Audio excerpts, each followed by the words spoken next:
Hello. I want to react to a video of something that's a group of people we all think is weird. A group of people that we kind of think are crazy. Crazier than politicians, crazier than anybody. I'm talking about Scientologists. I have no idea what Scientology is. I've heard about it and how it's like cultist. I don't know why. I've always assumed it to be a group of people who believe you can probably cure autism with bleach. I'm not too sure about Scientology, but I wanna kind of dig deep on it. Let's see what it is. There's a 1 hour documentary. Fiction writer has been rapidly growing since its birth in the 20th century, and it's not stopping anytime soon. Scientology's success comes from their ability to conform to modern culture as anyone. For instance, a Muslim can be a Scientologist, a Christian can be a Scientologist, even a Satanist can be a Scientologist. No one is barred entry from the church's legendary philosophy. They'll have you believe A through Z when it comes to their founder's dogma, but it's all a scam, masked as self-help, acting as a religion. It doesn't take a genius to see that science by a desperate man to solidify his name in history. It's been dogpiled by critics and accusers, even labeled as a cult, if not the single greatest deception ever pulled off. But despite all the bad press, celebrity catastrophes, government operations, and shit movies, Scientology manages to collect approximately $500 million. Hey, can I have a share of that money, please? I kind of need some of it. And tax-exempt status. They reach millions of people that continue to promote the founder's teachings and practices across the globe. A founder who claimed his divine religion would awaken superhuman abilities deep within the Oh mind. my god. Individuals from ordinary to extraordinary. I will awaken the ability to move things with my brain, and I will also bring forth thou God and something. I will also cure thou autism with thy bleach.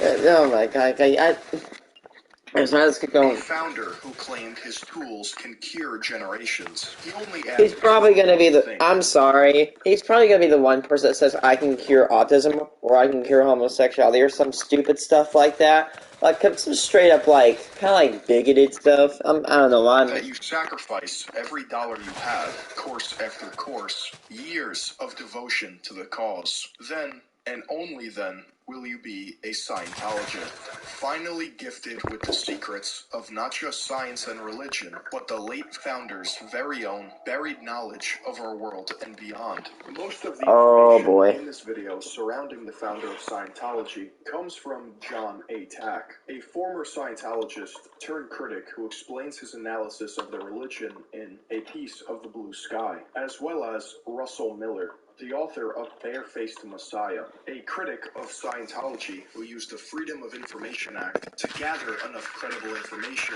to challenge Hubbard's tall tales. And lastly, HBO's award-winning documentary, Going Clear. Regardless, to this day, Hubbard is revered as a messianic figure within the Church of Scientology, as it is entirely based upon his written texts and lectures. Now all we're asking you to do is pick up where he left off.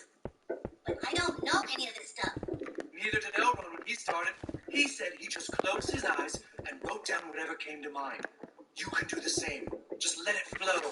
The success of Scientology hinges on a simple idea. L. Ron Hubbard must be seen as perfect and filled with purpose from the start. Otherwise, all of his writings and teachings are worth nothing. If Hubbard couldn't fool people into believing him, he stood no chance at recruiting. That's a cult. That's literally that's the definition of a cult. Just worship one person and believe that they're perfect and that everybody else is not. That is kind of the partial definition of a freaking cult. This is coming from the man who once said, the only way you can control people is to lie to them. And you don't get rich writing science fiction. If you want to get rich, you start a religion. This Memorial Day weekend, explore iconic Gibson guitars. From workhorse Epiphone acoustics and electrics to world-class Gibson. Founding father. There are three wildly differing realities when it comes to dissecting Scientology. Old Scientology, which we will call Hubbard's Truth, New Scientology, which pertains to new leadership and modern rebranding under David Miscavige, and the actual truth. Buried by the passage of time and layers of corporate marketing, Hubbard was a creative man. Since Scientology loves to present Hubbard as the Messiah, a part of a master plan since birth, it can easily become exhausting trying to interpret the man he truly was. Well, Oh boy. it's obviously something that's very wide ranging. And if you can't describe her overall, perhaps we could begin at the beginning. How did you get into Scientology? How did it all start?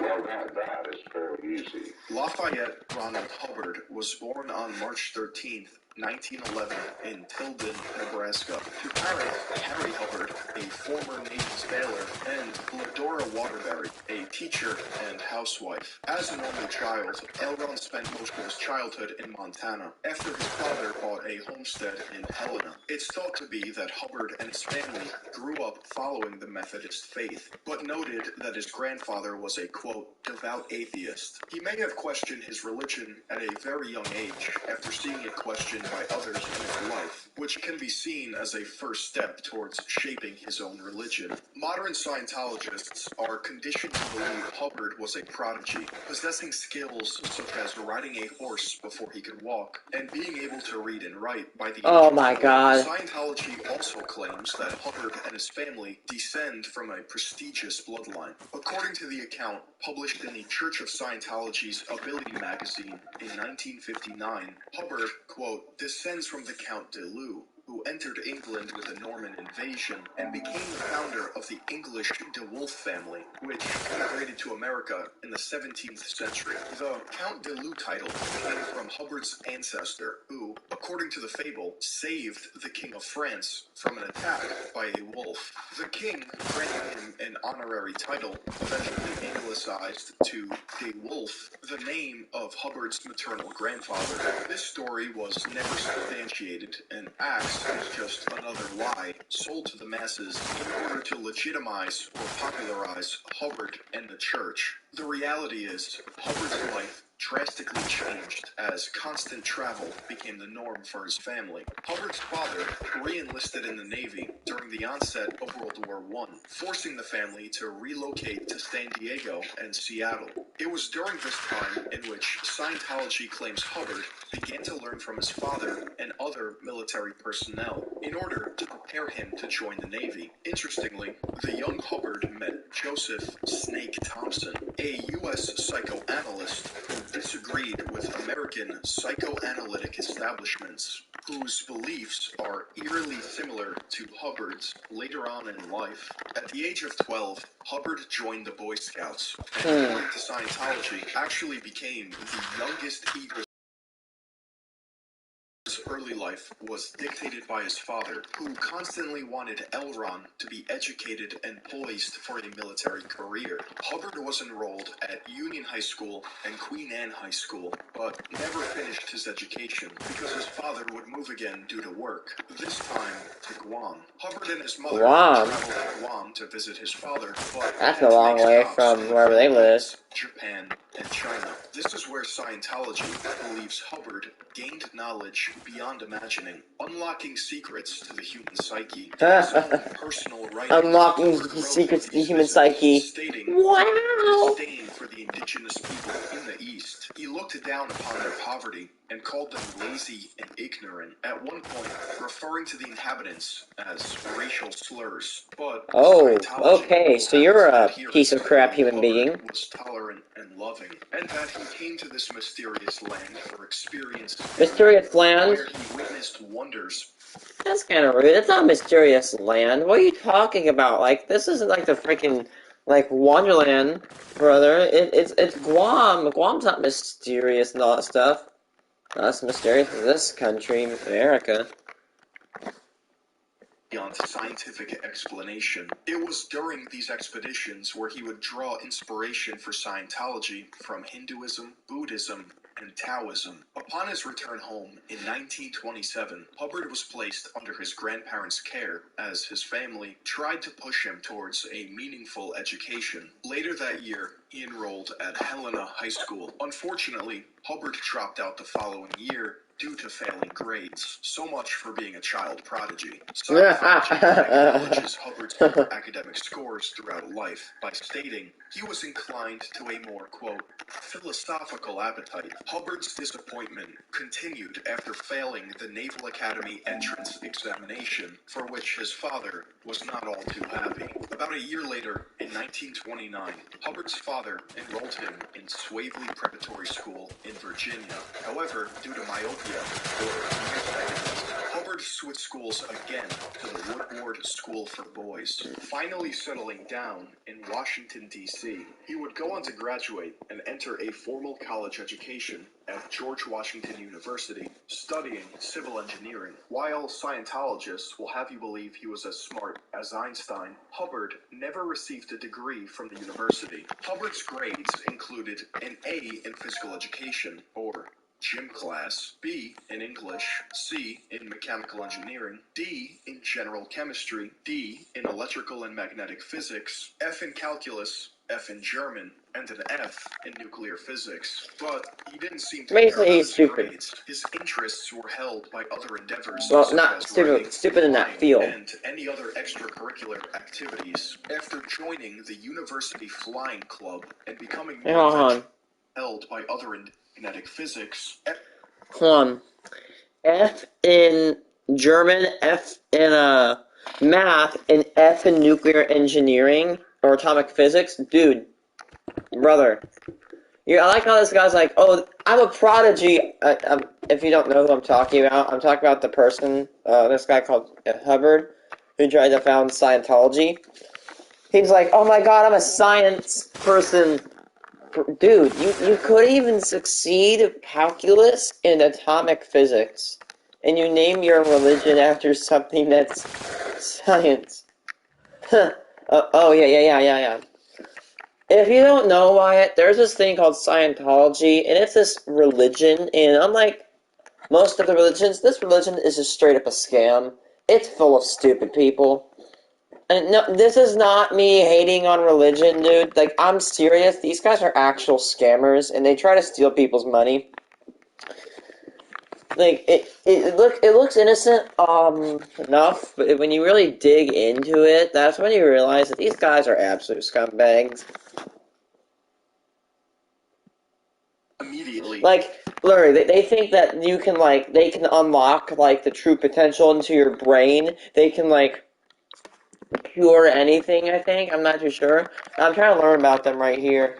They're funny as hell. Those who joined opted out after an emergency docking in Bermuda. Hubbard carried on. Bermuda Triangle. Caribbean. According to Scientology, this trip was a successful adventure, similar to his journey in Asia. But Hubbard himself disproves this claim. As he once stated, the expedition was a complete financial bust. Even the captain of the ship was quoted as saying, "The worst trip I ever made." After the expedition collapsed, multiple members demanded refunds. Ashamed, Hubbard did not return to George Washington University the following year. His father, once again disappointed in his son's mistakes, volunteered him for the Red Cross, in which Hubbard took part in a trip to Puerto Rico. While en route, Hubbard decided to abandon the Red Cross and his father's plans by joining a mineral surveyor in hopes of finding lost gold. Hubbard was using state-of-the-art technology, unheard of at the time, which allowed him to escape his father's demands by masking his digital location. Which is why today's video is sponsored by... No, we're not doing this. Didn't last very long, returning to the States in 1933 empty-handed. However, he did meet a fellow glider pilot by the name of Margaret Grubb. The two fell in love and had two children, L. Ron Jr. and Catherine May Hubbard. The family was constantly working to sustain a livelihood, but Hubbard was lucky to find a new, enjoyable occupation as a writer. Let's start the party. Oh my God! I found you a match. Hell yeah! Hubbard had started off writing in college for the student newspaper, but now began a career as a freelancer, a, quote, penny-a-word writer, trying to find his niche by making adventure, intrigue, and Western novels, as well as romances and maybe his most popular, science fiction. The first to publish one of Hubbard's short stories was the pulp magazine Thrilling Adventures in 1934. The next several years proved to be exceptional, as many of Hubbard's stories were published under a variety of different pen names, including René Lafayette, Joe Blitz, and Legionnaire 148. In total, Hubbard would create 324 works of fiction, working under John Campbell, a fellow science fiction writer. John Campbell? In order to earn I think I've heard his name somewhere. I'm not too sure. I've heard that dude's name somewhere. I don't know where, but I've heard him. Eager living. Dead Men Killed, Spy Killer, Cargo of Coffins, Branded Outlaw. Hubbard would publish so many books that he holds the Guinness World Record to this day. As his popularity began to grow, Hubbard encountered a life-changing moment at a routine dental visit that caused him to undergo a near-death experience. This moment is believed to have caused Hubbard's distrust in psychiatric drugs and to reject psychology altogether. Well, at least he won't be consuming weed anytime also soon. Inspired Hubbard to create a manuscript titled The One Commander, or Excalibur. This work was never published and is believed to be an early version of Dianetics. He had truly believed his profound experience and writing thereafter would, quote, revolutionize everything. That anyone who read his work would, quote, either go insane or commit suicide. When speaking publicly on Excalibur, Hubbard told a convention of science fiction fans that the work came to him when he died. He came to a realization while dead, described as a tremendous inspiration or a great message which he must impart to others. He sat at his typewriter for 6 days and nights and nothing came. Then Excalibur emerged. Hubbard was sure he created a riveting masterpiece and was ready to sell it to the public. Instead, the failure of sales led him to become depressed. His luck would only change 20 years later, when Scientology publications would try and sell copies of Excalibur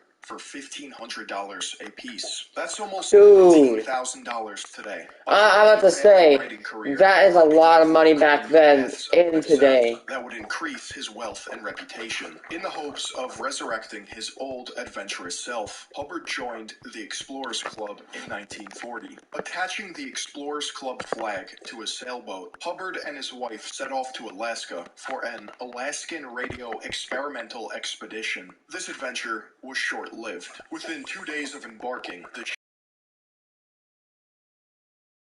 to repair it. Eventually, by writing stories and contributing to the local radio station in Ketchikan, Alaska, Hubbard earned enough money to fix the engine and returned to the mainland U.S. Submarine.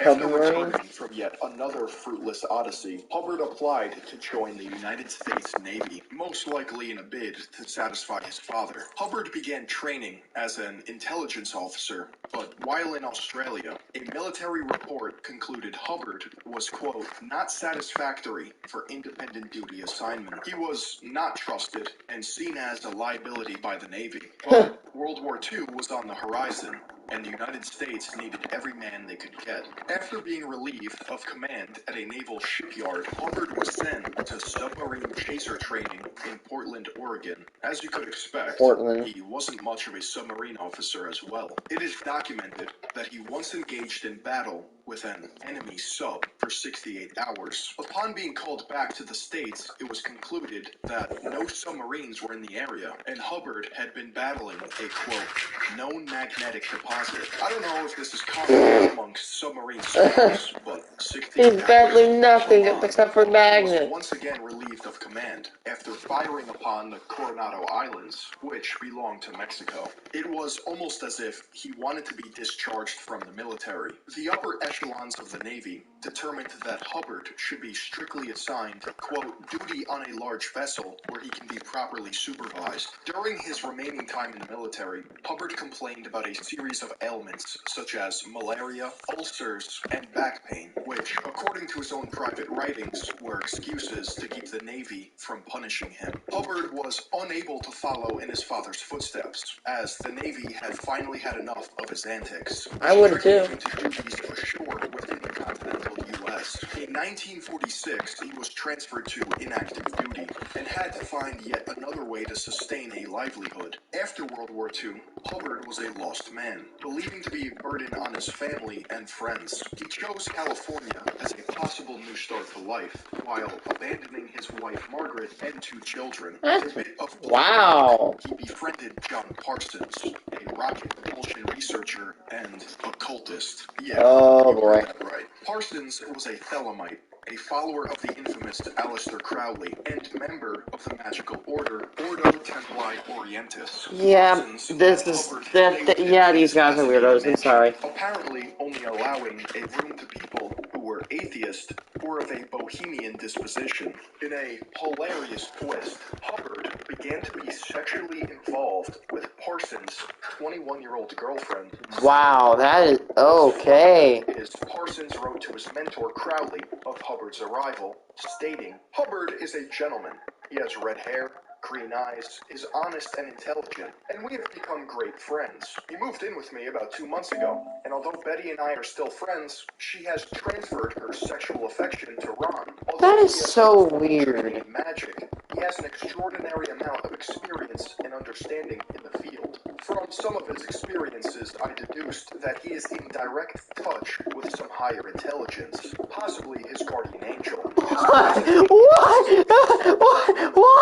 Hair, whom he calls the Empress, and who has guided These guys are crackheads! many times. He is the most Thelemic person I have ever met, and is in complete accord with our own principles. Parsons admired Hubbard and thought of him as having the perfect mind for an occultist. Hubbard became an enthusiastic member of the OTO cult, earning him a spot at the Babylon Working. The Babylon Working was a sexual ritual intended What the hell? the supreme Thelemic goddess, so that Parsons could impregnate her in order to bring forth the Antichrist. No one knows what Parsons or Hubbard... These guys are straight up weird as hell. Goddess arrived days later in the form of Marjorie Cameron, an American actress and fellow occultist. The fact that Cameron joined their rites after the ritual convinced Hubbard, Parsons, and Northrop to create a business together named Allied Enterprises. The trio poured almost all of their savings into the company and had a specific plan to buy yachts in Miami, sail them to the West Coast, and sell them for a profit. However, Hubbard didn't like this idea, and after a short while, changed the plan to visit Central and South America. He wanted to collect writing materials and enjoy a cruise while doing so. Parsons and Crowley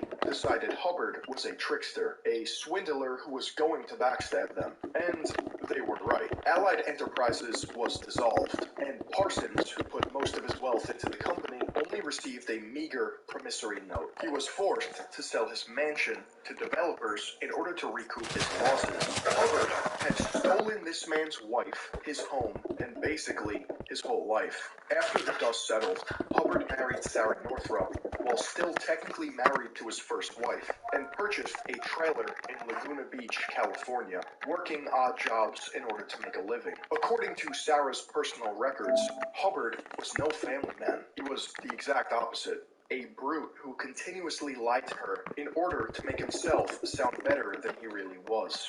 We had this terrible fight, and he told me he was going to commit suicide if I didn't marry him. I really believed him. So we got married. How abusive. We spent the winter in that lighthouse on the lake in the Poconos. I remember one awful night when I was asleep and he was out typing. And he hit me across the side of the head, 45. That's when you leave. In my sleep, and he said I was thinking about somebody else. Hubbard began writing. Yeah, that guy's got some mental disease or disorders or something. Such as Old Doc Methuselah and To the Stars. But Hubbard never really made any money writing science fiction, and would repeatedly beg the Veterans Administration to increase his war pension. Though the VA did help Hubbard by eventually increasing his pension, he sought other means of making money. For example, on August 31st, 1948, Hubbard was arrested in San Luis Obispo, California, for petty theft. He escaped Petty at the theft. time, but had to pay a $25 fine, almost $300 today. He had no money, which brought him back to square one.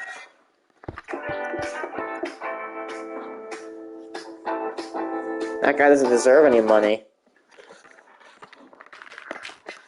For what he does to his wife. After destroying Parsons' life and earning a reputation as a scam artist in California, Hubbard and his new wife Sarah moved to Savannah, Georgia in 1948. As an only source of income, Hubbard had to start writing again, but this time, instead of romantic space wars, he began the foundations for what would become Dianetics.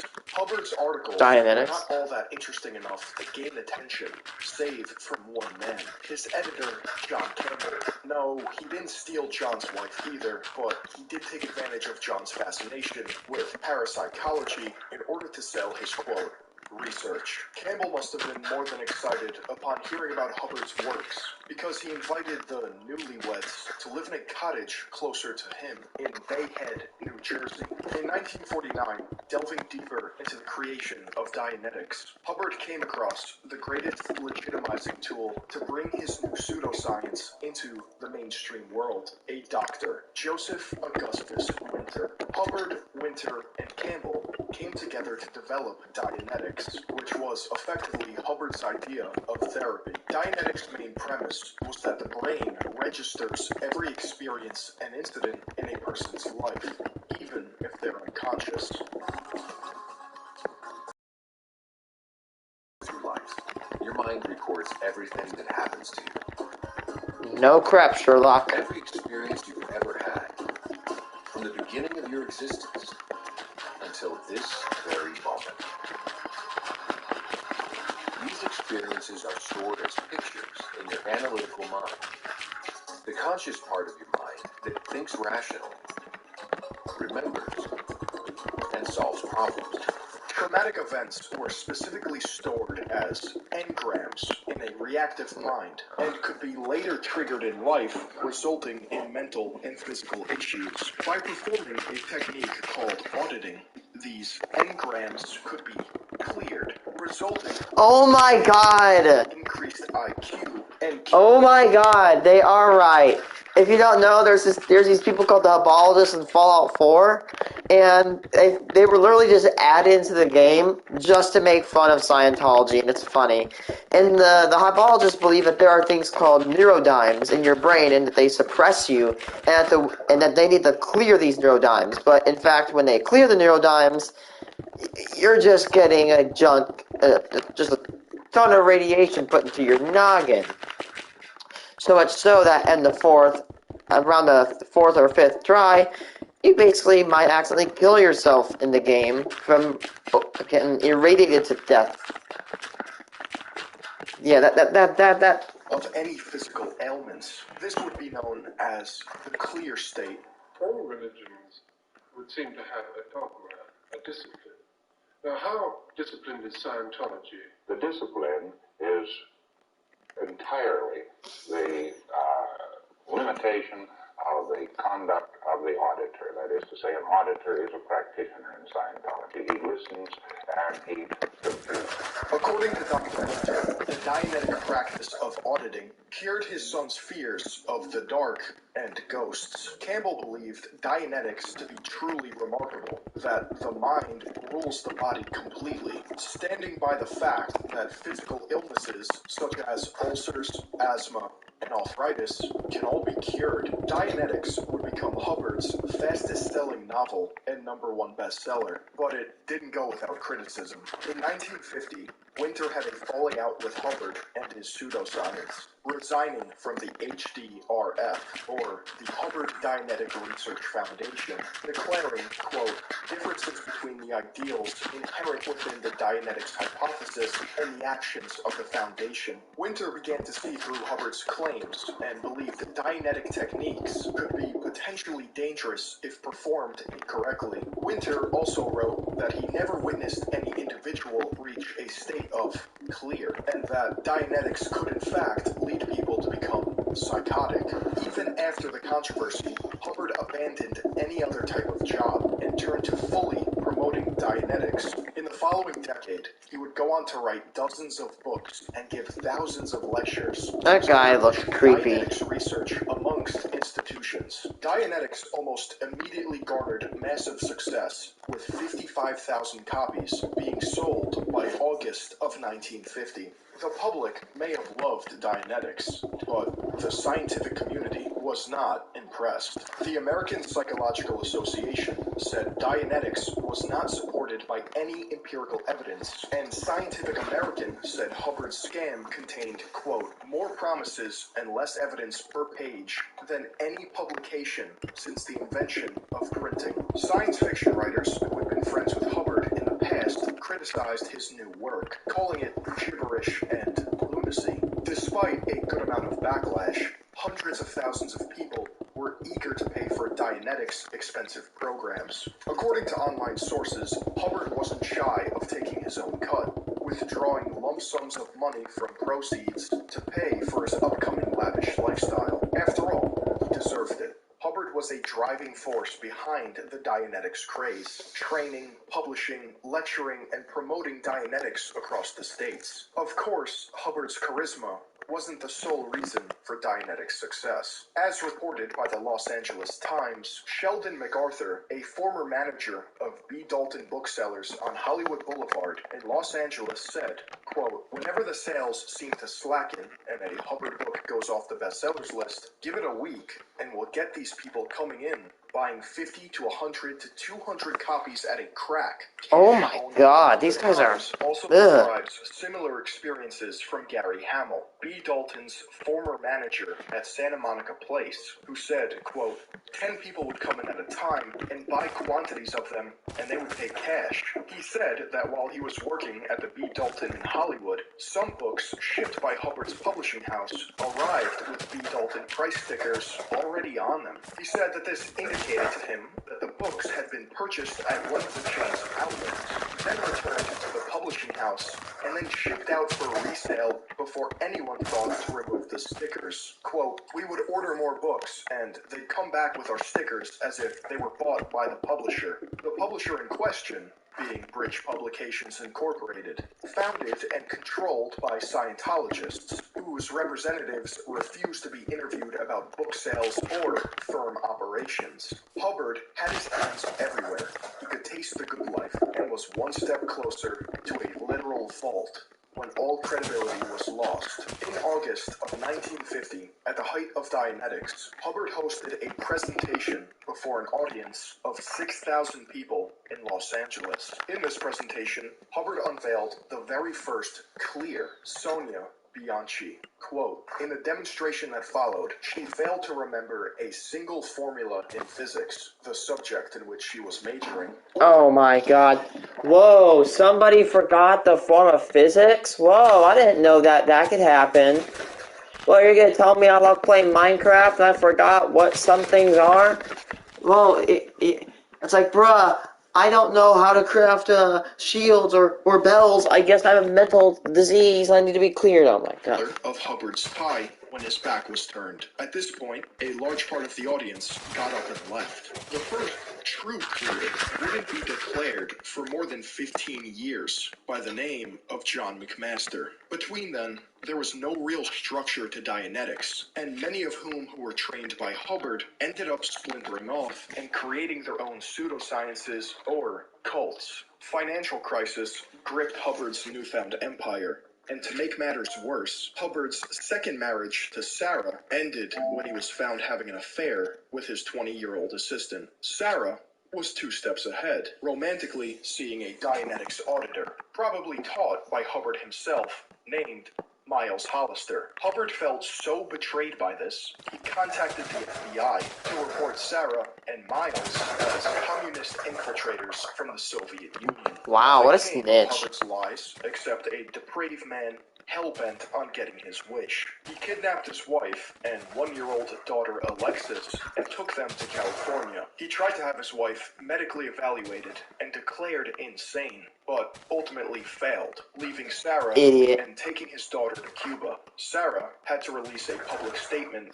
As he goes to a communist nation at the time, brother. At this point, Hubbard's career was crumbling, and so was his family. He was surprisingly not charged with any crime, giving him the freedom to push Dianetics to its next evolution, Scientology. However, a financial crisis made things difficult, and his dreams were on the brink of collapse. At the hour of his death, Hubbard's religion was saved by Don Purcell, a millionaire businessman who agreed to help by starting another foundation. At the same time, Hubbard was expanding Dianetics. In 1952, Hubbard published a new set of teachings completely separate from Dianetics, which would come to be the philosophical framework for Scientology. Meanwhile, his relationship with Don Purcell was short-lived. After a year together, the two had a falling out over Dianetics and Scientology's future. The two battled in court over the Foundation's intellectual property, while Hubbard tried to save any legitimacy by founding Hubbard College, another Hubbard original that didn't last very long. The college was shut down within 6 weeks of its founding, but not before Hubbard married an 18-year-old employee named Mary Sue Whip. They had 4 children. Mary Sue, but gross, dude. You're marrying Diana, somebody that just literally got to age. Like, how old is this guy? This guy's probably like these 30, 40 years old.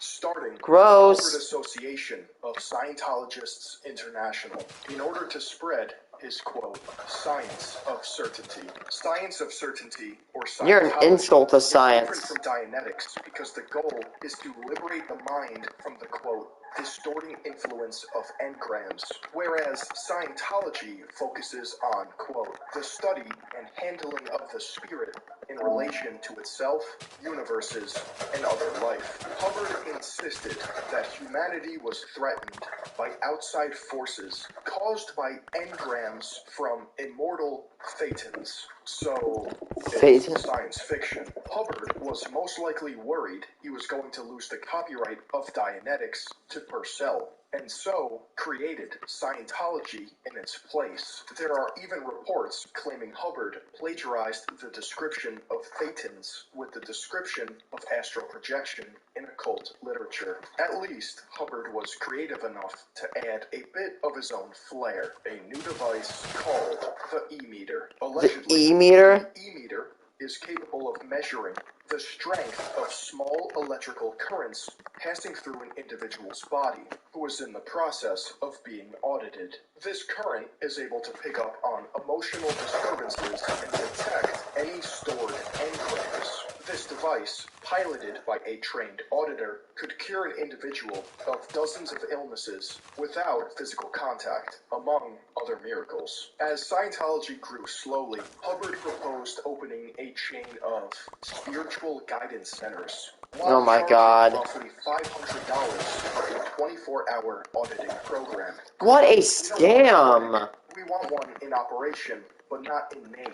Perhaps we could call it a spiritual guidance center, and we could put in nice desks with our boys in neat blue, with diplomas on the walls, and 1, history, and 2, make enough money to shine up my operating scope, and 3, keep the HAS solvent. It is a problem of practical business. I await your reaction on the religion angle. In my opinion, we couldn't get worse public opinion than we have had or have less customers with what we've got to sell. You mentioned just now that you discovered for yourself that man was a spirit. Are you here comparing Scientology with a religion? Any religion, in fact, that also sees man as a spirit? Well, man has conceived man to be a spirit for many more years than he has conceived man to be I'm sorry, but this guy gives me the creeps. Scientology businesses became Scientology churches, and some auditors began masquerading as clerics. If they were detained while carrying out their duties, Hubbard instructed them to sue for millions of dollars for molesting, quote, a man of God going about his business. A few What? years later, he urged Scientologists, quote, if attacked on some vulnerable point by anyone, anything, or any organization, always discover or fabricate enough threat against them to make them sue for peace. Never, ever defend. Always, always attack. This philosophy seemed to work That's for a cult Hubbard. philosophy. In 1954, he won the rights of Dianetics back from Don Purcell, as well as a major victory in earning a tax exemption status from This the idiot. IRS. From then on, Scientology became This guy gets to become tax extremely exempt? profitable What an business idiot. for Hubbard. His third wife gave birth to 3 more children, and with Hubbard making so much money, he purchased an 18th century mansion, the St. Hill Manor, which doubled as a Scientologist headquarters. Everything wasn't perfect. Hubbard's insane wealth was suspicious, enough that the IRS withdrew their tax exemption status from loser. their Washington, D.C. headquarters in 1958.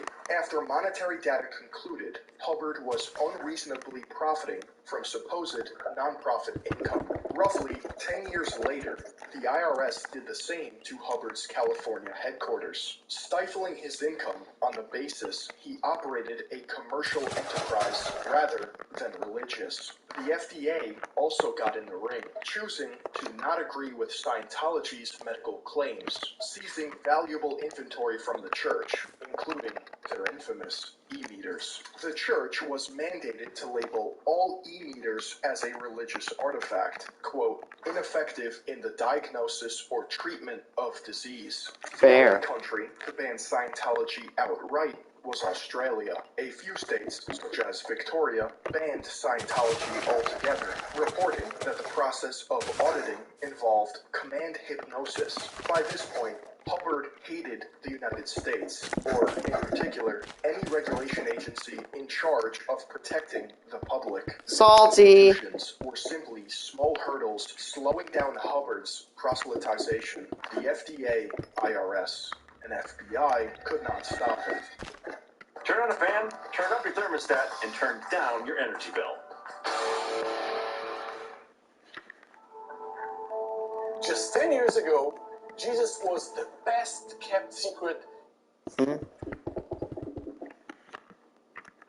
Mission Impossible. Scientology itself is not exactly a religion. Scientology could be called, well, you could call it a religion of religions. A global community began to grow that could not be ignored. At the turn of the decade, in 1960, Scientology gained worldwide fame, leading to governments eyeing Scientology as a perceived threat. Hubbard was a radical thinker, believing U.S. agencies and foreign governments had infiltrated Scientology with spies, and so he developed I hope they did. and his creation. People or groups judged as fair game would be punished and harassed by any means possible. In a letter sent to all Scientologists, Hubbard explained fair game individuals, quote, may be deprived of property or injured by any means by any Scientologist without any discipline of the Scientologists, may be tricked, sued, or lied to, or even destroyed. A security check involved an ethics officer who would question supposed spies or newcomers to the faith in order to deduce whether or not they were a suppressive persons. There were actually different types of security checks. Ones designed for staff auditors or field auditors, one for children aged 6 to 12, and one that consists of questions that apply to not just your life right now, but countless past lives. Did you come to Earth for evil purposes? Have you ever enslaved a population? Have you ever eaten a human body? What? Have you ever made a planet or nation radioactive? If the security checks weren't enough protection from those who would do him harm, Hubbard left St. Hill Manor and moved aboard his own private fleet, the Enchanter, the Avon River, and Royal Scotman, which would all be renamed later after Hubbard's visit to the Mediterranean as the Diana, Athena, and Apollo This private fleet would come to be manned by the Sea Org, Hubbard's personal fraternity founded in 1967, described by former Scientologists as a paramilitary group, home to some of the most highly respected and devoted members of Scientology. Hubbard and the Sea Org left the United States on an 8-year voyage, sailing across the Atlantic and into the Mediterranean, stopping at several ports, including the Azores, Corfu, and Dakar. One of the only These guys had a freaking military? Are you kidding me? one of these trips.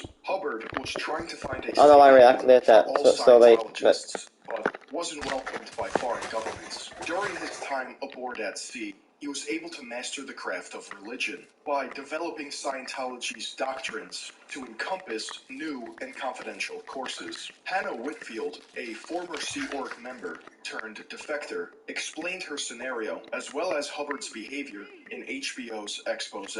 How did he react to being deported from there? How was he when he came back? Very guarded at the airport. He was a little terse, much terser than I knew him in his lectures at St. Hill, for example. He was to the point. He tried to be his usual sort of ebullient, communicative self, but it just wasn't the same. He was a lot quieter. All the while, the Sea Org and other members described conditions among Hubbard's fleet as horrendous. Miller, in The Barefaced Messiah, explains how, by 1970, Sea Org members stretched to encompass young girls dressed in salacious clothing. Ran errands for Hubbard and senior Scientologists. Though Hubbard chose to embrace a vacation lifestyle while captaining his ships, hardship and legal threats lurked not too far behind. In 1972, facing charges of fraud and customs violations by the French government, Hubbard abandoned the Sea Org and lived a life of seclusion in Queens, New York. He would return to his flagship a year later, but his health had deteriorated drastically and would only get worse, which were brought on by heart complications and a motorcycle accident. In 1975, following a riot on the island of Madeira, Hubbard and the Sea Org returned to the United States to establish a brand new headquarters for Scientology. Scientologists sought to forge their own utopia. Using a fake name, they bought a hotel in Clearwater, Florida, which steadily grew to encompass surrounding property. They wanted total control of Clearwater, going as far as to have a code name for their operation, Project Normandy. Clearwater Mayor Gabe Cazares called Scientology's arrival the occupation of Clearwater. According to the Clearwater Sun, in 1976, residents of the city began to notice armed guards patrolling the hotel. A false hit-and-run accident in an attempt to discredit Cazares, called Operation Speedy Gonzales. But the mayor was not going to roll over and issued a $1.5 million lawsuit against the church, which halted their occupation. Today, the church has a stranglehold on the entire downtown area of the city, making it impossible to walk down the street without being spied on, harassed, or converted. Wait, what? Created possible to walk down the street without. Wait.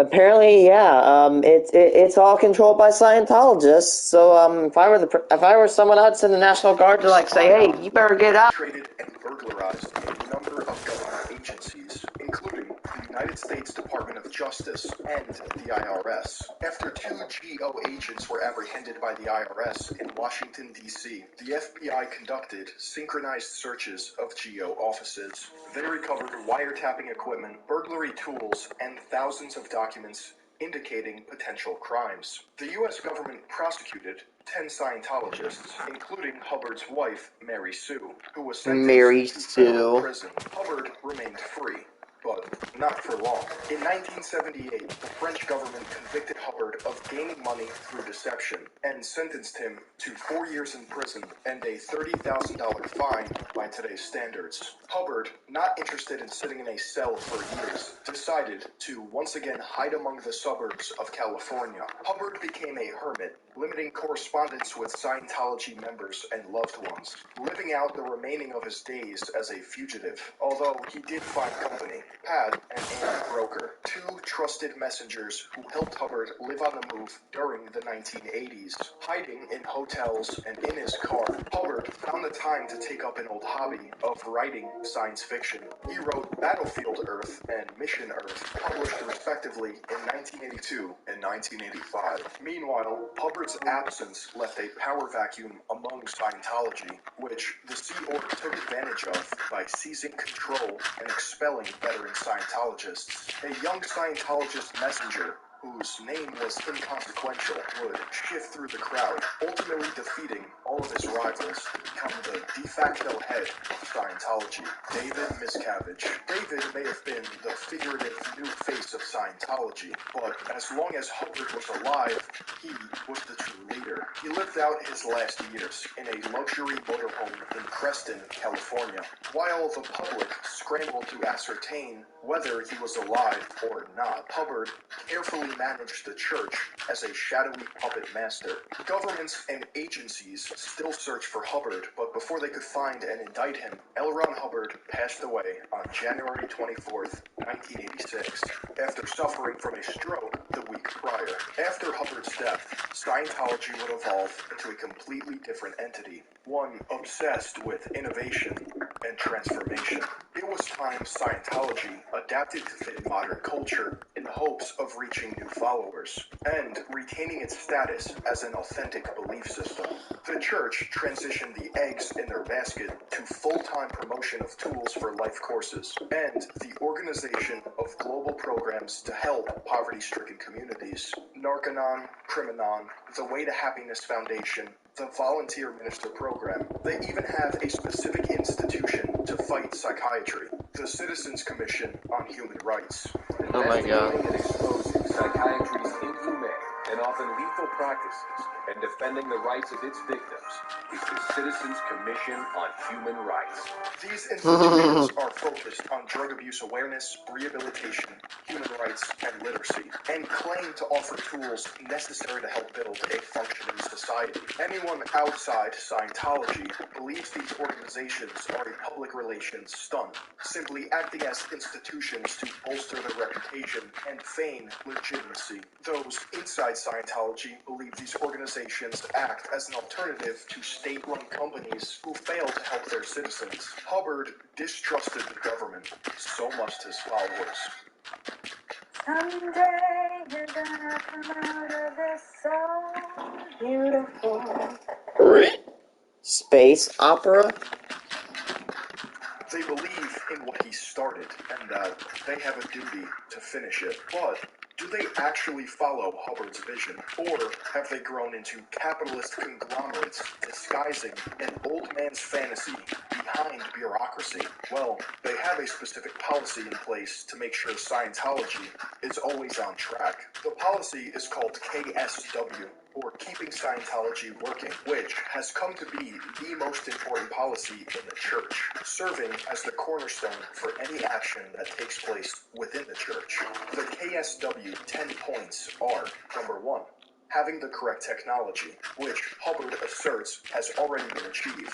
Number 2, knowing the technology, which he claims many within Scientology have also achieved.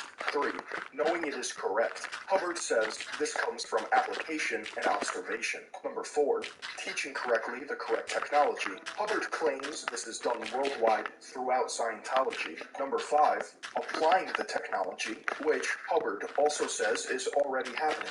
Number 6, seeing that the technology is correctly applied. Hubbard states that instructors and supervisors do this already. Number 7, hammering out of existence incorrect technology is the first problem area, according to Hubbard, which he calls a weak point only handled by a few. Number 8, knocking out incorrect applications, which Hubbard says is not worked on hard enough. Number 9, closing the door on any possibility of incorrect technology. Hubbard says that this is, quote, impeded by the reasonable attitude of the not quite right. And Lastly, number 10, closing the door on incorrect application. Hubbard says this is, quote, seldom done with enough ferocity. To be honest, it's no wonder the church's foundations and beliefs are hidden behind paywalls, because no sane person would believe them. At the core of Scientology beliefs, you have Dianetics and auditing, engrams, e-meters, and reactive minds. You also have thetans, Greek for thought or life, which in Scientology is an immortal spirit that has endless lives. Scientology is intended to rehabilitate each person's identity, or thetan, in order to recover their primitive abilities and become an operating thetan, commonly referred to as an OT. To do so, you must overcome the 8 urges. The 8 urges, or dynamics in Scientology, which you can think of as similar to something like the 10 Commandments in Christianity. Number 1, the urge toward existence as oneself, self-preservation, and self-dynamic. Number 2, urge toward existence as a sexual activity, lust, sex dynamic. Number 3, urge toward existence in a group. Number 4, urge toward existence of mankind. Number 5, urge toward the existence of the animal kingdom. Number 6, urge toward existence as the physical universe. Number 7, urge toward existence as spirits. Number 8, urge toward existence as infinity, or the God dynamic. These urges make up life. Without them, you are not human. The church explains how, quote, the abilities and shortcomings of individuals can be understood by viewing their participation in the various dynamics. Humans So are weird. You don't want to follow your urges like you would the 10 Commandments. You want to control them. Besides overcoming their urges and session after session of auditing, Scientologists are encouraged to continue up the bridge of total freedom to one day become a clear. None of this is remotely free, and once you've reached the end of the bridge and become a clear, you're not done. There's still money to spend and knowledge to learn. The secret OT, or operating Thetan levels, takes place on Scientology's luxury cruise ship, the Freewinds. The public wouldn't know these existed if it weren't for FBI raids and senior Scientology defectors who've shared their stories. These levels are considered a chance to obtain godhood, only if you succeed. OT1 involves solo auditing and can cost around $3,000. Oh my God. Is more solo auditing, but this time you're looking for past incarnations. This level costs around $5,200. It literally is making fun of Scientology. How about to do pretty much the same shit as the last OT levels, except you begin to learn about Scientology's true beliefs, where we come from, and why we're here. OT4 is the OT drug rundown. OT5 includes audited New Era Dianetics for OTs, or NOTs. OT6 and 7 include solo NOTs auditing course, which are more courses designed to suck you dry of any money you have left, all the while selling you a bad science fiction story. The saga of Xenu, the Tyrant, a leader of a galactic confederacy who ruled over 70 or so planets, which ironically had... Oh no, what is this? A confederacy of independent systems? They come with their battle droids in to come take our freedom? Oh no! Same technology as Earth. Xenu's idea to solve the problem of overpopulation was to trick a massive portion of his population into tax audits, where he froze them and transported them to Earth in a spacecraft identical to DC-8 Airlines. The people captured by Xenu were placed around volcanoes in primordial Earth known as Pijiak, a prison planet in which the people were then to be killed by nuclear bombs. This is a cool science fiction story, but yeah. Lost and without bodies. They were subsequently captured by Xenu's minions and forced to endure brainwashing. These souls are thetans, and when humans are born, multiple thetans latch onto your body and infect you with neuroticism. So humans are not just me and you in the here and now. We are also countless past lives of other humans who have lived before us, as well as human beings who were massacred billions of years ago, whose scattered souls or thetans now search the earth in hopes of tainting humanity. It miraculously doesn't end there. There's stages above the OT levels where you are no longer an operating thetan, but a cleared theta clear, essentially a god. Hubbard described this divine point as, quote, a thetan who is completely rehabilitated and can do everything a thetan should do, such as move MEST and control others from a distance, or create his own universe. Oh my god. A person who is able to create his own universe, or living in the MEST universe, is able to create illusions perceivable by others at will, to handle MEST universe objects without mechanical means, and to have and feel no need of bodies or even the MEST universe to keep himself and his friends interested in existence. Holy f***. For many Scientologists, oh my god, this, it had them questioning their entire existence. Their religion was based around a space opera. Furthermore, the screenplay Revolting Stars, written in 1977 by L. Ron Hubbard, depicts this very story. Why Hubbard would release the secret level of OT3 to the world is unknown. Maybe he thought Scientology mythology was good enough to be a film. oh my god, they did not make a movie. When you spend $25 on summer essentials at Lowe's.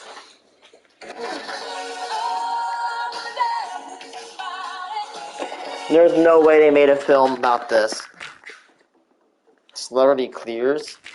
Speaking of film, a ton of celebrities and actors have come to call Scientology home, a belief that has strengthened their lives to this day. Kirstie Alley, Elizabeth Moss, Giovanni Ribisi, Danny and Chris Masterson, Michael Pena, and John Travolta, who claims Dianetics and auditing taught him to be a better actor. He also chose to star in Battlefield Earth, based on Hubbard's work, which is a horrendous excuse for a sci-fi movie, but you can be the judge of that.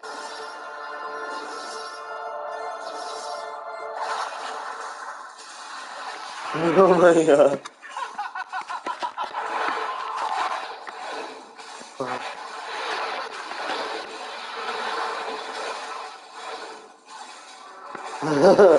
Oh my god.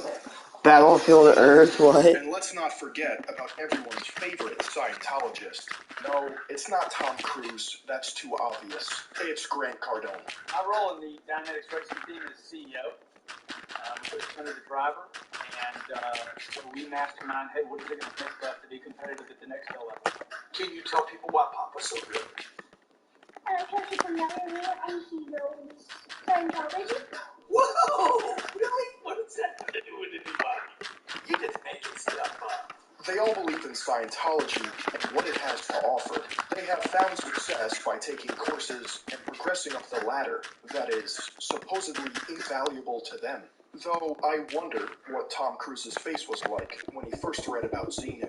There are other actors who are rumored to have contacted or been contacted by the church, such as Jerry Seinfeld, who once described to the media how a Scientology course helped him to be a better communicator, but he did not pursue it further. Brad Pitt, who had church rumors spread about him when he dated Juliette Lewis, another high member of Scientology. Oh my With God. their religion, there are the few who choose to follow a different path.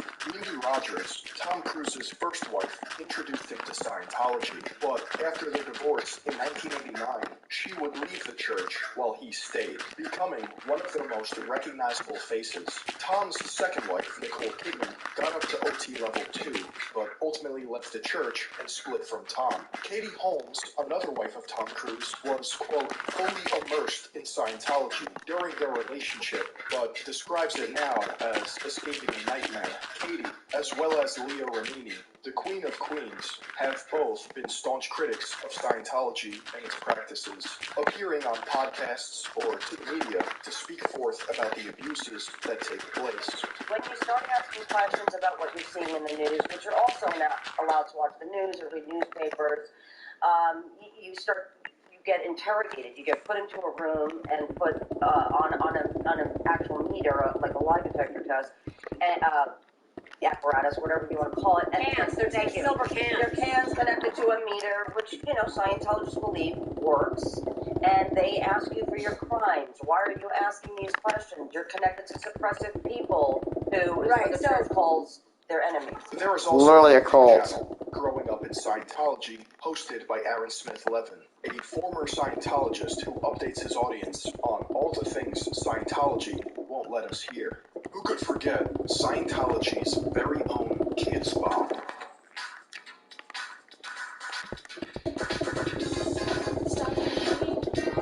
Stars me blue, gotta be there, follow through, setting our goals, making our plans, making it go right to the end. We have a will and a plan, and if we get thinking out right today, makes you choose for the good or bad. Oh my god. Oh my god, it's so good.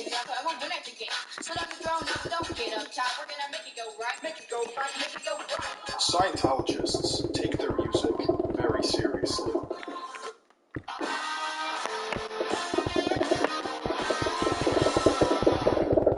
I mean, believe what you want to believe in what religion, but Scientology? I'd rather have someone believe in Satanism than Scientology, dude. Oh my god.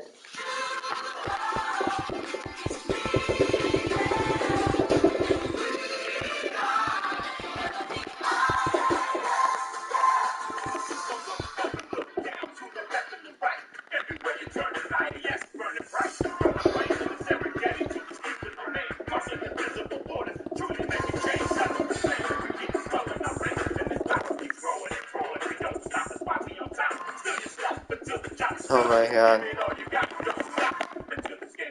Most importantly, there is a fact that Scientology almost always inflates their numbers to seem as if they have ever-expanding members and earn more money than they actually do. If you had any doubts, these few celebrities don't come close to acknowledging how many defectors from Scientology there truly are. Jason Begay, Sylvia Taylor, Amy Scobie, Marty Rathbun, Mike Rinder, Paul Haggis, Alex Gibney, Lawrence Wright, even David Miscavige's father, Ron Miscavige, has left the church. If you were to ever listen to L. Ron Hubbard on a lecture, on a taped lecture, he was so charismatic, you listen to him and you think, these guys got to be telling the truth. And that wasn't the case. Very accomplished, very smart people have been involved in Scientology for years and years and years. When does the penny drop that this is wacko? Sometimes never. Sometimes never. But look, realize this.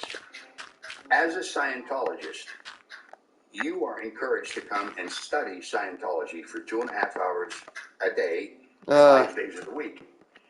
Now, let's say you've been in Scientology for 3 years. That's a hell of a lot of indoctrination. That's not just a couple times you're going and reading a book. I can tell you it's one of the more insidious traps that you can get into. The hypnotist. Or hypnotist, Today, that's what this. Scientology is mocked by thousands of critics online for the use of their donations and overall secrecy surrounding the inner workings of the religion. However, the world seems to take them quite seriously. When you have enough money, people listen. Like the millions who tuned in to inadvertently stain their eyes by watching Scientology's $7 million Super Bowl ad. Than armies, than walls or chains, than fear or bigotry or hate. It has conquered land and sea, vanquished ignorance and intolerance, and expanded our horizons. It has driven the greatest minds in history to solve the mysteries of science and culture and religion. It's a fire burning within each of us, with unlimited potential to take us further, push us higher, and bring us closer to understanding the simple truths that bind us all. Since 2013, Scientology has been purchasing Super Bowl advertisements in a bid to normalize their beliefs. Not everyone who sees one of their ads decides to join. That's why the church has rules in place to combat anyone that disagrees with them. They combat anyone that disagrees with them with policies such as disconnection and attack the attacker. Yeah, well, I think, I guess the first thing I would like to take up is the fact that the intro piece, there's no question that there's some controversy surrounding Scientology, but if you want to look at what the real controversy is, there's been stories like this one we saw here for the past 40 years, and yet during that time period, Scientology's continued to grow. In fact, it's 25 times larger today than it was in 1980. I would just like to take up a few of the falsehoods that are in there, because I think this explains a lot why you have the controversy. I don't know that Scientology lends itself so well to the press. In this instance, we did agree that we would have your correspondence come in. In fact, you did have unlimited access to the church. But then you get a piece like this. For instance, something that isn't mentioned in there is that every single detractor on there is part of a religious hate group called Cult Awareness Network, and their sister group called American Family Foundation. Now, I don't know if you've heard of these people, but American Family. The same as the KKK would be with the blacks. I think if you interviewed a neo-Nazi and asked them, American Family, yeah, those guys are bad. What you have here. These morally bankrupt, barbaric tactics show that aren't they like really homophobic too, or something? Yeah, those American Family Association. I think those are some bad people. It sounds like.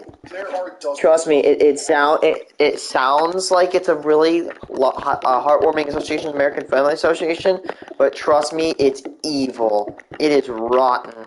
Just dig in on it. I can assure you, it's bad. You might find like pseudo American Family, blah blah blah, no, but like the actual one is bad. Psychiatric treatment from Scientology. Noah Loddick jumped out of a 10th floor hotel window to his death shortly after taking Scientology courses, and the most publicized, Lisa McPherson, who was held by the church to undergo forced isolation as a means to help a psychotic episode. She passed away. That's not a good way to help psychotic episodes. She died of a pulmonary embolism.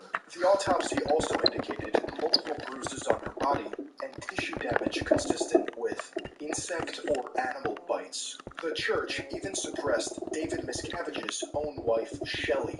After returning from a trip aboard the Freewinds, Shelley's mood was visibly different. Shortly thereafter, in June of 2006, Shelley disappeared from public life. Her mother, Mary Flo Barnett, who was a longtime Scientologist, left the church and allegedly took confidential documents to a rival association, David Mayo's Advanced Ability Center. Vicky Asnaran, a former church executive, explained, quote, "The fact that David Miscavige was linked to Flo Barnett by familial ties was extremely repugnant to him and to his wife. On September 8th, 1985, Mary Barnett was found dead from multiple gunshot wounds. The conclusion from the coroner's report reads, "The case is that of a 52-year-old woman who died as the result of multiple gunshot wounds, which were self-inflicted. The gunshot wound of the head was immediately fatal and occurred following the 3 gunshot wounds to the chest, which had produced a very small left hemothorax.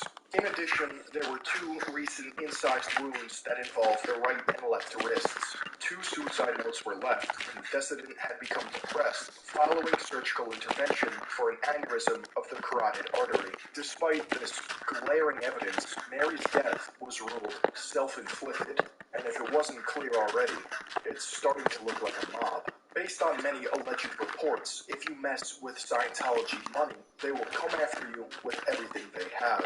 If they can't kill you, it's certain they'll lock you in years of court proceedings to empty your wallet because they can. They have an army of dedicated soldiers who are ready to label you an enemy of the church, while Scientology's leadership profits from selling lies. What a bunch of normies. Does not erase their sins, nor does it erase the unbelievable space opera paraded at the upper levels for whopping amounts of money. That's the entire meaning of Scientology. Hubbard's vision was not to bring some new moral code to mankind. It was for his own ego, to convince anyone he could that he was a perfect man, including his own father. His race to become something no man can achieve led him down a path he could never escape. For the Scientologists who remain, they are living out a doomed man's dream, disconnected from reality and all things that make us human. You said that through Scientology processing, a person was able to look at the problem to confront the problems that they were facing in their everyday life. Is this some form of hypnotism? Oh, no. That's very funny.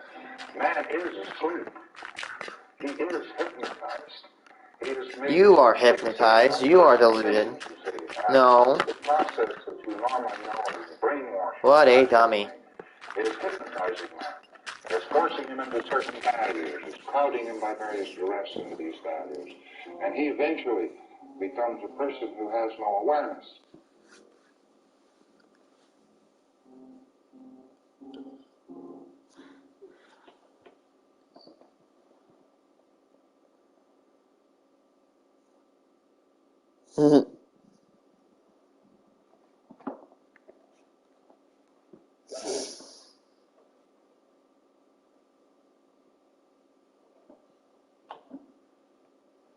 Well, oh my gosh.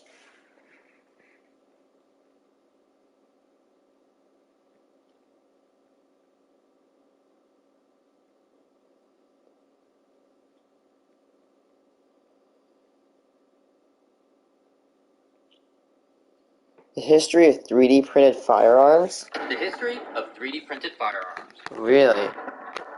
A new era of firearm technology. 3D printed firearms has gone through quite a lot of changes since its inception. We will explore how the advancements and price reductions in 3D printing helped to proliferate its adoption, as well as how some really revolutionary thinking allowed for it to become a practical hobby and means for self-defense.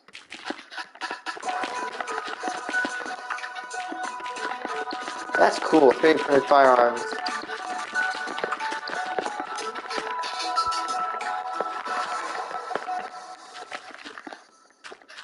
While this type of content may match with the secondary channel I'm involved with, the 3DQ General, I felt that this video belonged on the main channel.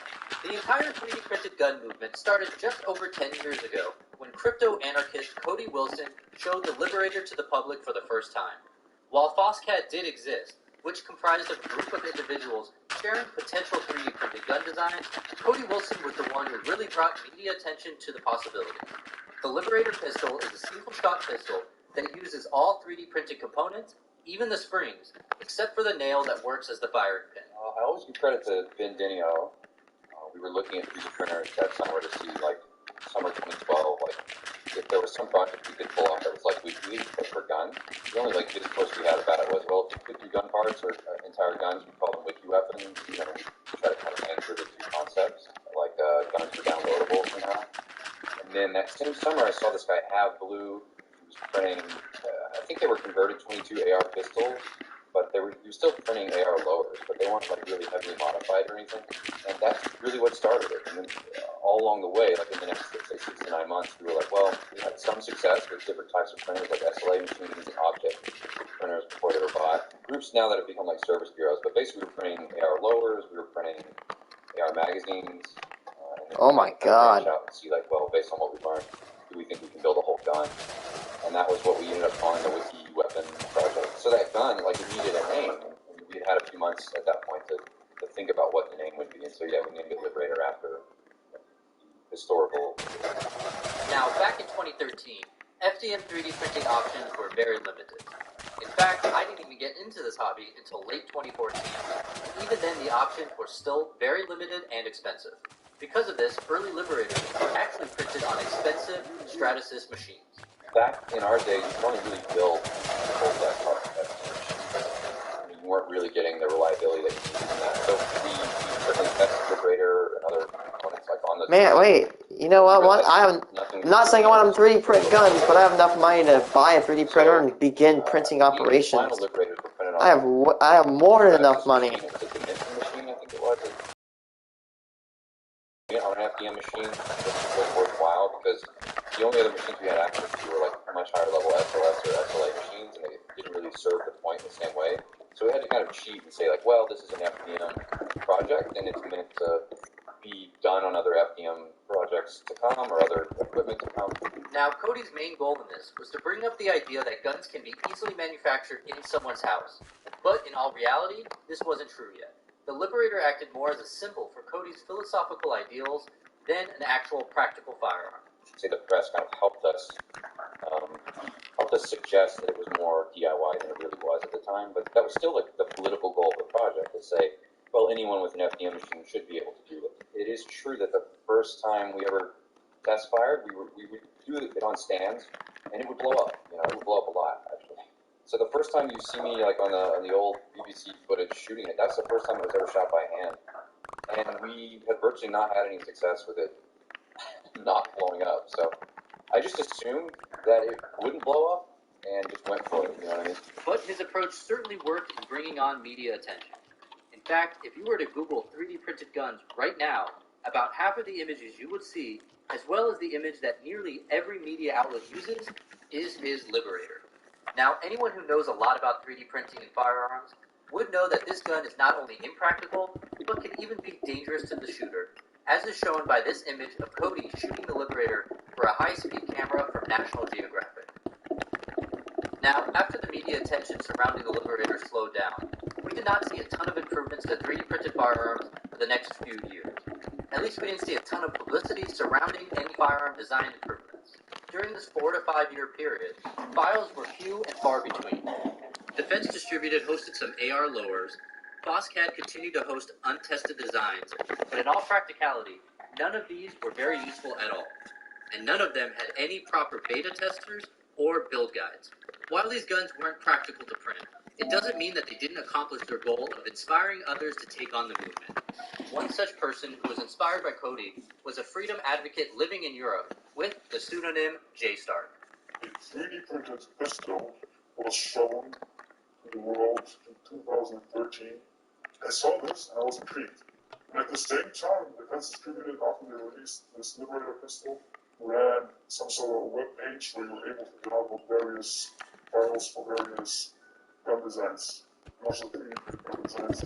When I looked at the files, I saw that everything was incomplete, and the parts per model, the technical data that was available there, was in these files, was absolutely shoddily modeled. It's absolutely not true. I think that's probably censored because in Europe you're not allowed to have guns. Those files to use any firearm. What I did then is I wanted to start a community that was enthusiastic about this topic as much as me.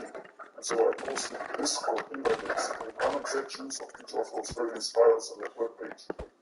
The idea was to build a community. And so I was able to start that community. I invited everyone. What I did was I also went onto the recruiting hubs. We ended up with a core group of a couple dozen people who had all sorts of knowledge. So me and I basically then had this goal of making an AR-15 assembly happen. The group that J Stark, Ivan, and others started is called Deterrence Dispense, a play on the DD Defense Distributed name that Cody had started. This group started off, as J Stark said, making lowers for firearms that would actually work when 3D printed. They had the intended goal of 3D printing functional firearms, properly beta testing them, and then giving everyone detailed instructions on how to build it yourself. You Dude, see, that's a Democrat's worst only nightmare. the portion of the firearm that has a serial number is considered a firearm. For AR-15s, Glocks, and many other firearms, this means that the lower frame is what is considered the firearm. This lower does not experience as much force or heat as the upper sections of the firearm does, meaning with some design tweaks by Deterrence Dispense, these lowers would become 3D printable and actually work. These lowers continue to be improved upon, with new options being added all the way up until this day. While these lowers have become extremely reliable due to extensive beta testing and design improvements, they didn't really help to make a gun fully do-it-yourself, requiring your ability to purchase the rest of the gun. Since the ATF only considers the serialized portion of the gun the actual firearm, you can order all of the other parts anonymously if you live in the United States. If you don't live in America, then these lower designs not really help your situation on obtaining a firearm. Before continuing, you know YouTube is going to demonetize this video, so let's take a look at our awesome sponsor, GeoGrid. This video is sponsored by GeoGrid. GeoGrid.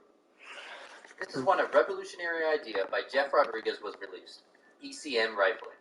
I'll let him explain the process. ECM rifling, today is using your 3D printer to print an insulating mandrel. You print out a plastic form that is the shape of the rifling, or rather the insulating piece of the rifling that you're not going to cut. And then in that ECM mandrel, you lay in wire. And what ECM does, it's turbo rusting. It's if you have a boat and you have zincs on your boat, that's exactly what we're doing. But we're rusting the thing on purpose. And you stick that down in a tube, and it eats away the rifling pattern in the gun, in the barrel, and gives you a rifled barrel at the end. Like, there's some other processes, but the short version is you're intentionally turbo rusting the barrel to cut out the shape that you want, and it's easily 10 times cheaper than all the other ways you might rifle at home. Yeah, so I basically gave him a brain. So he found there's a Hackaday article about it. He found. I understand it. He found that article. We chatted. I gave him like a big brain dump on here's how it all works. Here's the process. Here's the things we need to focus on.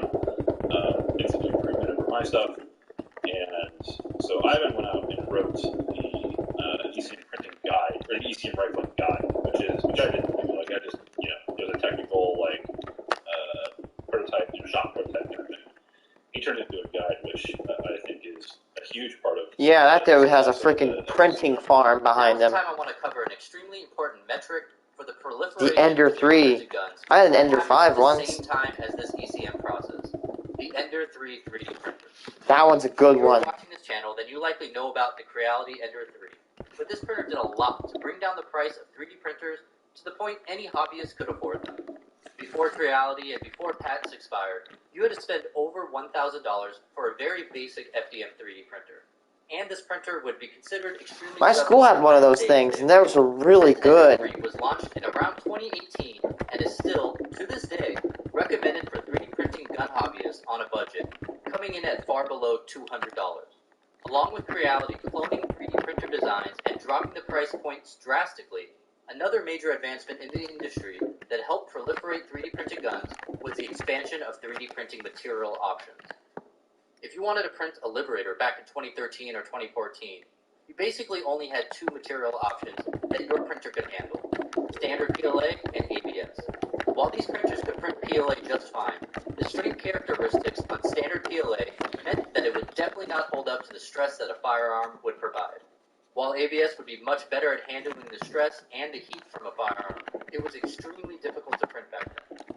While ABS is having a bit of a renaissance today, since fully enclosed printers are now common, back then it was near impossible to print ABS without some warping and delamination or other errors occurring. Well, sometime during this gap between the Liberator and the FGC9 came PLA Plus. PLA Plus, or PLA Pro, is a variety of the PLA blend with added strength characteristics. This means that it is just as easy to print as PLA, but it can actually handle the stress of a firearm. While PLA Plus still had issues with heat mitigation, combining it with the proliferation of inexpensive 3D printers meant that just about anyone around the world would now have the capabilities to 3D print a firearm. The new standard for designing 3D printed guns was to make sure that it would fit on an Ender 3 and that it could be printed in PLA Plus. All that Deterrence Suspense co-founder Ivan the Troll explained. Of course, at the time, like a decent quality 3D printer matched the quality of an Ender 3 was a good, a smooth $20,000 for a piece of crap machine. And you come along 5, 6, 7 years after that, and all of a sudden printers have come down in price drastically from $20,000 for something that's effectively an Ender 3 to Ender 3s are a $200 machine. So I was printing in ABS then. Since have developed a hateful relationship with ABS. So yeah, I mean, are you now, for your firearms, are you 100% PLA Pro, PLA Plus, or do you play around with anything else? Almost entirely PLA Plus, PLA Pro at this point. Ivan at JSTAR, with the help of Jeff Rudd, then took the Shuddy AP9 designed by Durwood and implemented... Yeah?